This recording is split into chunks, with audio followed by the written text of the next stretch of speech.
Vive sortie aujourd'hui du chef de l'État sud-africain, Cyril Ramaphosa, est catégorique. Les troubles et les pillages qui agitent son pays ont été provoqués. Il y a des gens, dit-il, qui les ont planifiés et coordonnés. Les violences ont éclaté il y a une semaine dans la foulée de l'incarcération de l'ancien président Jacob Zuma. Le gouvernement a fait part d'un nouveau bilan ce vendredi. Il est maintenant porté à au moins 212 morts. Le point de la situation avec Mohamed Oumfa. Le président Cyril Ramaphosa s'est rendu ce vendredi à Durban, port de la région du KwaZulu-Natal, où les violences ont éclaté il y a une semaine.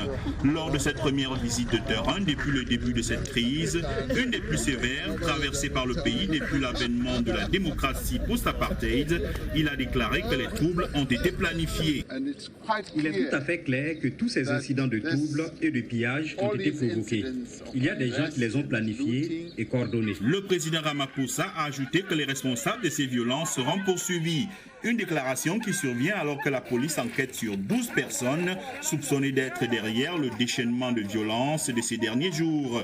Les autorités ont déployé massivement des soldats, mais de nombreux Sud-Africains organisés en patrouille sont bien décidés à se faire justice eux-mêmes contre émeutiers et pillards. C'est vraiment pas bon. Notre centre commercial a été pillé et il brûle en ce moment même. En ce moment, nous protégeons ce complexe ici, cette chaîne alimentaire, Save Right, et nous protégeons l'entrepôt. C'est le seul endroit où on peut se procurer à manger. Depuis le début des émeutes, au moins 800 commerces ont été mis à sac selon les organisations professionnelles de commerçants. La destruction des centres commerciaux suscite déjà des pénuries et la peur de manquer de nourriture. Plus de 212 personnes ont trouvé la mort selon le gouvernement et des corps continuent à être découverts dans les décombres.